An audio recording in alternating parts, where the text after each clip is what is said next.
സന്തോഷ് ഇപ്പോൾ കഴിഞ്ഞൊരു 10, 15, 20 വർഷമായിട്ട് സിനിമയായിട്ടും ബന്ധപ്പെട്ട് തിരക്കഥകൾ എഴുതുന്നു. അപ്പോൾ ഈ സിനിമയിൽ ഈ സാഹിത്യത്തിന് നിർണായകമായ സ്വാധീനം ഉണ്ടായിരുന്നു. മലയാളത്തിലെ ഏറ്റവും മികച്ച സിനിമകളൊക്കെ തന്നെ ഒരു കാലത്ത് നല്ല സാഹിത്യകൃതികളിൽ നിന്നുണ്ടായതാണ്. ഇപ്പോഴും നമ്മുടെ ബെന്യാമിൻ്റെ നോവൽ സിനിമയായി. അത്തരത്തിൽ നല്ല കൃതികൾ കണ്ടെത്തി സിനിമയാക്കുക എന്നൊക്കെയുള്ളൊരു ശ്രമം ഇപ്പോഴും മലയാളത്തിൽ നടക്കുന്നുണ്ടോ? അങ്ങനെ അത് പൊതുവെ കുറവാണ്. കാരണം അതിൻ്റെ കാര്യം എന്ന് പറഞ്ഞു കഴിഞ്ഞാൽ ഞാൻ ഒരു കൃത്യമായൊരു കാര്യം പറയാം. ഈ പറയുന്ന ഈ അന്ന് എഴുത്തുകാരും അതുപോലെ തന്നെ സിനിമാ സംവിധായകന്മാരും അങ്ങനെയുള്ള ആൾക്കാരൊക്കെ കൂടിച്ചേർന്നുകൊണ്ടുള്ള സംഗീത പിന്നെ പാട്ടെഴുത്തുകാരും ലിറിസിസ്റ്റുകളും എല്ലാം ചേർന്നുകൊണ്ടുള്ള കവികൾ തന്നെയാണ് ലിറിസിസ്റ്റുകളായിട്ടുണ്ടായിരുന്നത്. അതുപോലെ തന്നെ ഈ സാഹിത്യകാരന്മാർ തന്നെയാണ് എഴുത്തുകാരായിട്ട് ഉണ്ടായിരുന്നത്. അവരുടെ എഴുത്തുകൾ വായിച്ചിട്ട് നല്ല ബോധമുണ്ടായിരുന്ന ഈ പറയുന്ന മറ്റേ സംവിധായകന്മാർ ആ കാലഘട്ടത്തിലുണ്ടായിരുന്നു. സേതുമാധവനെ പോലുള്ള, ഇപ്പോൾ അടൂരിനെ പോലെ അല്ല, അതുകൊണ്ടൊക്കെ നല്ല സീരിയസ് ആയിട്ട് സിനിമ ചെയ്യുന്നത്. സേതുമാധവനും സീരിയസ് ആയിട്ട് സിനിമ ചെയ്യാത്ത ഒരാളെന്നല്ല ഞാൻ പറയുന്നത്. ഭരതനെ പോലെ പത്മരാജനെ പോലെ ഒക്കെയുള്ള ഇഷ്ടംപോലെ ആളുകൾ പിന്നെ ഈ സാഹിത്യവുമായിട്ട് നല്ല ബന്ധം ഉണ്ടായിരുന്നില്ല അല്ലേ? അപ്പോൾ ആ ബന്ധം ആണ് നല്ല ഈ എഴുത്തിലുണ്ടായിരുന്ന പോലെ തന്നെ ഉള്ള ഒരു പിന്നെ എന്താണ് ഒരു സിനിമയിൽ ഒരു വലിയ ഒരു മാറ്റം സിനിമയിലേക്കും ആ മാറ്റം വന്നു എന്നുള്ളതാണ്. എഴുത്തിന് കൊടുക്കുന്ന അതേപോലെ പ്രാധാന്യം ഒരു നോവല് പോലെ തന്നെ ഒരു സിനിമയും അന്ന് പിന്നെ കാണപ്പെട്ടു എന്നുള്ളതാണ് അതിൻ്റെ ഒരു കാര്യം. കാരണം അത് രണ്ടും എല്ലാവരും ചേർന്നുകൊണ്ടുള്ള ഒരു ഇതാണ്, കൂട്ടായ്മയാണ് യഥാർത്ഥത്തിൽ അന്നത്തെ സിനിമകളിലൊക്കെ ഉണ്ടായിരുന്നത്. അപ്പം അതുകൊണ്ട് തന്നെ സിനിമ സാഹിത്യമായിട്ട് വളരെയധികം ചേർന്ന് നിന്നുകൊണ്ടാണ് അന്ന് പോയിരുന്നത്. പക്ഷെ ഇന്ന് നോക്കുമ്പോൾ പിന്നീട് ഈ പറയുന്ന പോലെ നമ്മുടെ കൾച്ചർ മാറി. പിന്നീട് ഈ പറയുന്ന എന്താണ് മിമിക് പരേഡുകൾ വന്നു. അപ്പോഴേക്കൊക്കെ ഇത്തരത്തിലുള്ള ഈ എഴുത്തുകാരിൽ നിന്നൊക്കെ ഈ സിനിമ പോയി. അത് ഭയങ്കര പെരിഫറലായിട്ടുള്ള ഈ കോമഡികളും സാധനങ്ങളും ജീവിതമായിട്ട് ബന്ധമില്ലാത്ത സാധനങ്ങൾ വന്നു. പിന്നെ അതേപോലെ തന്നെ പിന്നെ കുറച്ച് കഴിയുമ്പോഴേക്കും ഈ ശ്രീനിവാസന്റെ സിനിമകളിലേക്ക് വരുമ്പോൾ ശ്രീനിവാസൻ എന്തുണ്ട്, ഈ പറയുന്ന പോലെ എഴുത്തുമായിട്ട് നല്ല ബന്ധമുണ്ട്, സാഹിത്യമായിട്ട് ബന്ധമുണ്ട്.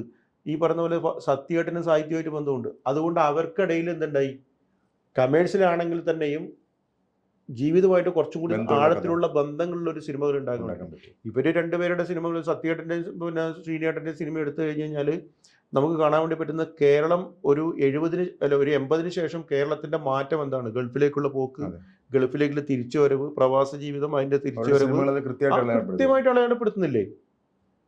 മറ്റേ ചിന്താവിഷയ സീത എന്ന് പറഞ്ഞൊരു ശ്യാമള എന്ന് പറഞ്ഞ സിനിമ ഏറ്റവും നല്ല സൂസന്നേക്കാളും നല്ല ആളുകൾക്ക് മനസ്സിലാകുന്ന ഒരു ഫെമിനിസ്റ്റ് മൂവിയാണ്. ഇല്ല, എനിക്ക് അങ്ങനെയാണ് തോന്നിയിട്ടുള്ളത്. എൻ്റെ അഭിപ്രായമാണ് ഞാൻ പറയുന്നത്. അപ്പോൾ അതെന്തുകൊണ്ട് അങ്ങനെ സംഭവിച്ചു? കാരണം ഇതുമായിട്ട് ബന്ധം വേണം. അപ്പോൾ ഈ ബന്ധമില്ലാതിരിക്കുമ്പോഴാണ് എന്ത് വരുന്നത്, ഈ പറയുന്ന പോലെയുള്ള ജീവിതമായിട്ട് യാതൊരു ബോധവും ബന്ധവും ഇല്ലാത്ത, അതേസമയത്ത് ഈ ക്രൂവൽറ്റിയെ അതിഭയങ്കരമായിട്ട് ആഘോഷമാക്കി മാറ്റുന്ന അപകടകാരികളായ സിനിമകൾ ഇവിടെ വരികയും അത് സൂപ്പർ ഹിറ്റ് ആവുകയും ചെയ്യുന്നതിൻ്റെ കാരണം ഇതാണ്. ഈ സന്തോഷ് ഈ കഥയിൽ ടി പത്മനാഭൻ എപ്പോഴും പറയുന്ന ഒരു കാര്യമുണ്ട്, ഞാൻ ചെറുകഥയിൽ മാത്രം ഉറച്ചു നിന്ന ആളാണ്. അല്ലെങ്കിൽ NS മാധവൻ തന്നെ പറഞ്ഞിട്ടുണ്ട്, മലയാള ചെറുകഥയെ പൂമുഖത്തേക്ക് ക്ഷണിച്ചിരുത്തിയ ആളാണെന്ന് പറയാറുണ്ട്.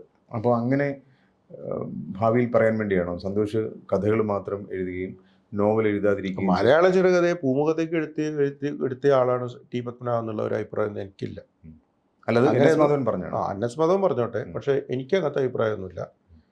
മലയാള കഥയിലെ ഭയങ്കരമായിട്ടുള്ള ഒരു കഥയെ മാറ്റിമറിച്ച്, അതായത് കഥയിൽ ഭയങ്കരമായിട്ട് സംഭവങ്ങൾ കൊണ്ടുവന്നിട്ടുണ്ട് അദ്ദേഹം. പക്ഷേ മലയാള കഥയെ പിന്നെ മലയാള സാഹിത്യത്തിൻ്റെ പൂമുഖത്തേക്ക് കൊണ്ടുവന്ന് പ്രതിഷ്ഠിച്ച ആളെന്നൊന്നും എനിക്ക് അങ്ങനെ ടി പത്മനാഭൻ മാത്രം എടുത്തിട്ട് പറയാനും തന്നെ. പക്ഷെ അത്രമാത്രം മികച്ച കഥകൾ ഒരു സമയത്ത് എഴുതുകയും അത്രമാത്രം മികച്ച കഥകൾ എന്താണ്, ഒരു 10 കഥകൾ എഴുതിയിട്ടുണ്ട്. മികച്ച കഥകൾ. അതിനപ്പുറത്ത് എന്ത് കഥകൾ എഴുതിയിട്ടുണ്ട്? ആ 10 ഞാൻ അങ്ങനെ കഥകളും പറഞ്ഞല്ല, വിമർശനമല്ല, അങ്ങനെ പറഞ്ഞല്ല ആ കേട്ടോ. 10 കഥകളും നമ്മൾ മലയാളത്തിലെ അങ്ങനെ ഒരു ഭയങ്കര ഇതാക്കിയിട്ട് കൊണ്ടുവരേണ്ടതല്ല. MTയുടെ ഏറ്റവും നല്ല കഥകളില്ലേ?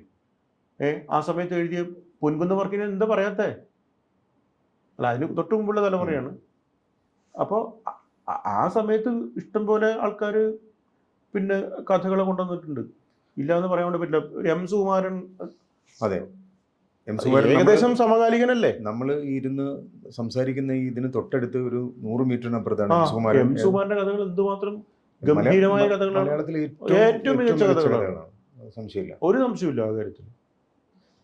അപ്പൊ അതുകൊണ്ട് പിന്നെ എന്താ എന്നോട് പറയാൻ അല്ല, ചോദിക്കാൻ വന്നത് സന്തോഷ് കഥകൾ മാത്രം എഴുതാൻ നിശ്ചയിച്ചു, ഒരു നോവൽ? ഇല്ലല്ലോ, ഞാൻ കഥകൾ എഴുതാൻ നിശ്ചയിച്ചൊന്നുമല്ല. ഞാൻ എൻ്റെ സിനിമാ ജീവിതമായിട്ട് ബന്ധപ്പെട്ടുകൊണ്ട് ഞാൻ സിനിമേൻ്റെ ഒരു ഭാഗത്തുകൂടി പോകുന്നതുകൊണ്ട് എനിക്ക് എൻ്റെ കുറേ ടൈം ഞാൻ ഇതിലേക്ക് കൊടുക്കേണ്ടി വരുന്നു.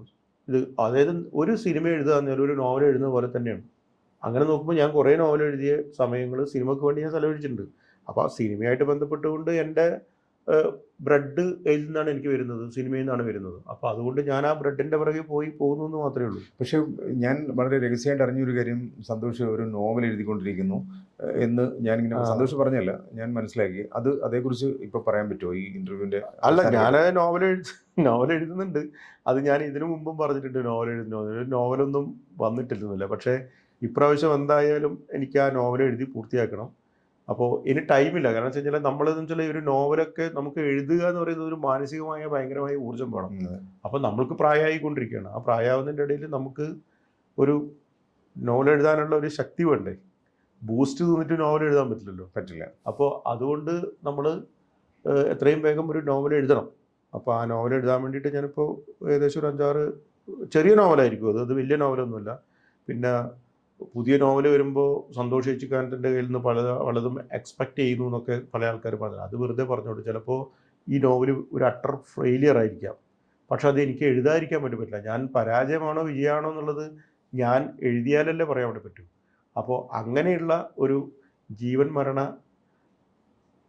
പോരാട്ടത്തിൻ്റെ ഭാഗമായിട്ടാണ് ഞാൻ. ആ നോവൽ മലയാളത്തിലെ ഏറ്റവും നല്ല നോവലായിരിക്കും എന്ന് ഞാൻ ആശംസിക്കുന്നു.